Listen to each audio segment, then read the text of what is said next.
So if you have a parent, please appreciate your parent. Nothing comes more valuable than the filial son, okay? So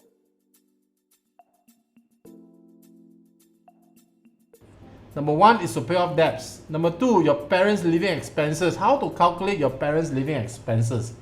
Your parents gave you milk powder, breastfeed you, dress you, put you to school, put you to college. And don't tell me when you die, you're going to leave them, to the good hands of our government, right? Under kebajikan.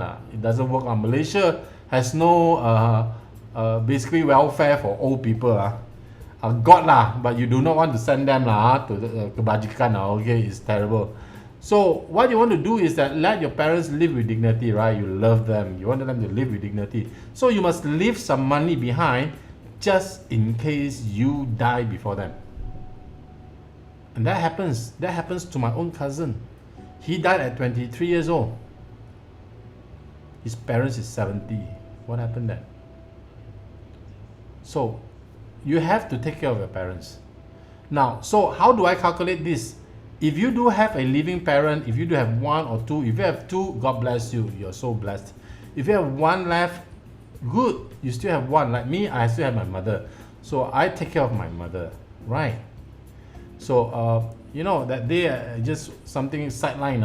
I watched a documentary with my mother talking about in India, people leave their parents at the Ganges River to die because they cannot take care of them.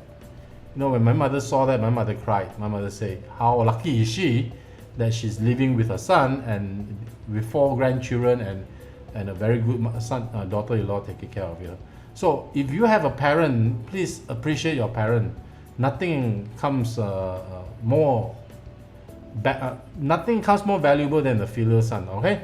So how do you calculate parents' living expenses? Just in case I die, I will leave $500,000 to my mother. I personally have one policy that is in my mother's name, a beneficiary, because I want to leave $500,000 to my mother. So, but that is a bit too much. Last time when I calculate $500,000, because I have 2 parents that are still surviving. So now left 1. So anyway, I didn't change much. So the year of dependency times the amount per year and divided by the number of children. So take example, like if your parent both needs about 3,000 to live by a month, times 12 months is 36,000. If they are 70 years old, you times the amount of year that you expect them to live, and by that divide by the number of children. So let me give you an example. If let's say 3,000, 36,000 a year, let's make it 40,000 a year. If they are 70, let's look at life expectancy until 76 times 6 years, which is 240,000, and divided if they have 2 children, 2 children. So each person must prepare 120,000.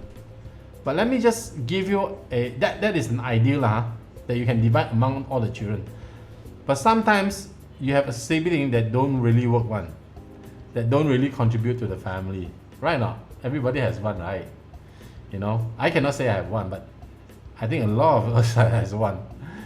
A black sheep in the family that really don't contribute much. So you have to take him out because he's not going to contribute, and you have to do more, right?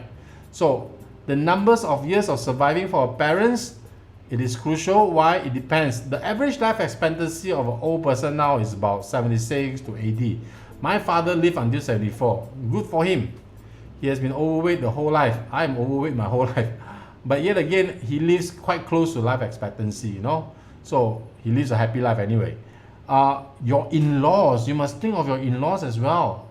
Parents' living expenses, a lot of us forgot that we are responsible for your in-laws. Why? If you're a man, you married a woman, the woman didn't work, your wife don't work, then your in-laws' living expenses fall on you as well. Think about it. Because if you die, your wife is without a husband, you have enough money to take care of a family, but then who is taking care of the in-laws? Your wife will still use money that is left by you for the family and support the in-laws. Can you get it? Simple, right? So you must prepare for your in-laws if your in-laws family has only your spouses to depend on, right?